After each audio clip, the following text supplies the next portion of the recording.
I was just really thinking about how all the things that I've been through in my life, and also something I've observed from a lot of different people that I've met, I really believe that the painful, heartbreaking things that we experience in life really, really shape the most beautiful parts of us as people.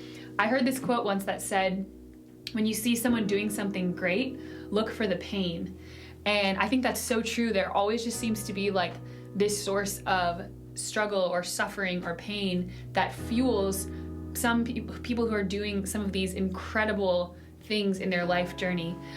For me, my biggest struggle has just been with having a sense of self-worth that doesn't rely on other people. So from a very young age, I grew up in this really big family. It was just a lot going on, a lot of ups and downs, a lot of hard times in our family, a lot of beautiful times, but through it all, I really tried to be the glue that would hold my family together. And I just put so much pressure on myself growing up to perform and to be this perfect person. Like in my mind, perfect meant always happy, always pleasant, not really showing any negative emotion. I just wanted to be like that person that always was positive and would lift people up. But it got to the point where in my teenage years, I started experiencing just this feeling of numb restlessness and sadness, and I didn't really know where it came from.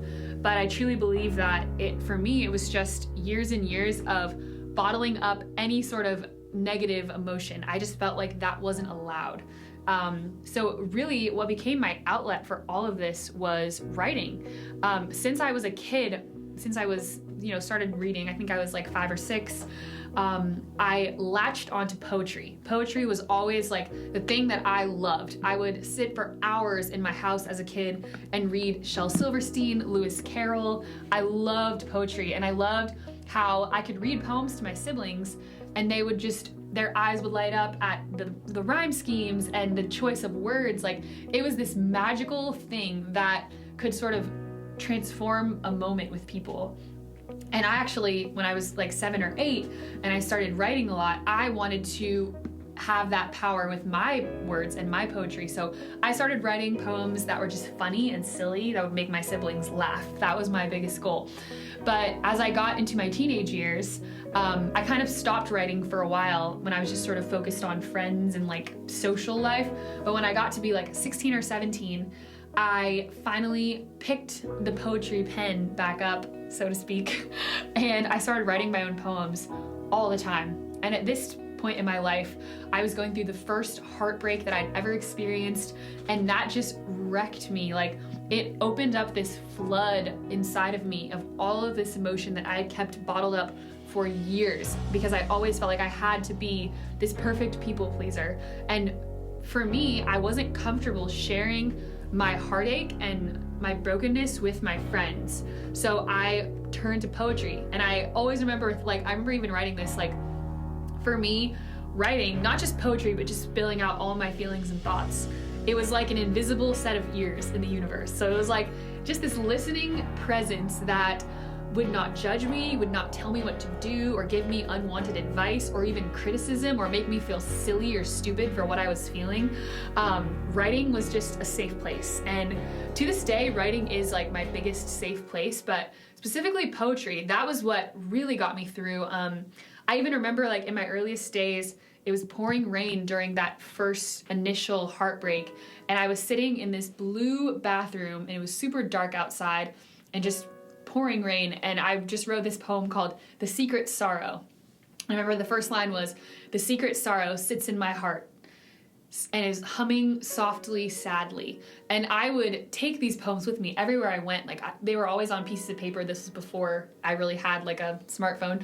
And I would, if I was going on a trip, I'd be like, I have to bring these certain poems, because when I read them, I feel so much better. And I feel like here's this concrete evidence of what I'm feeling, and it's no longer just sitting inside of me, it's also being poured out onto this page.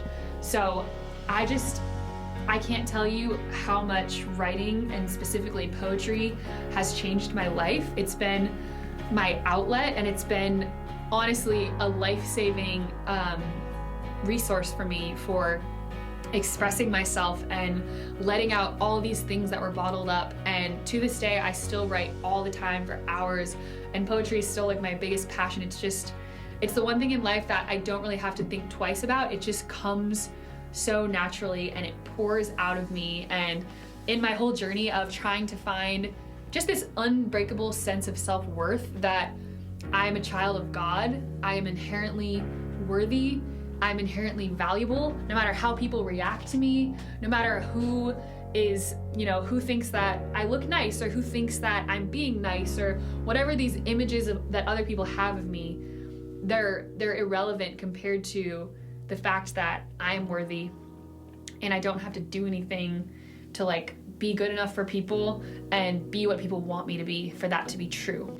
So that's what I'm learning in my journey, and it's still a giant work in progress, but writing, and specifically writing poetry, has just been such an amazing outlet and something that I'm so thankful. I feel like God made me a writer to save my life from just living in darkness and living in this very bottled up, numb way. I feel like when I write poetry and when I read it and when I even memorize it, because I've read my poems so many times just to feel better, I feel alive. And I just think there's so much power in that. There's so much power in expressing yourself. Even if no one reads it, no one ever sees it, you have it. And that's what matters, is that it's out on a page and that somehow frees you. So that's what it's all about.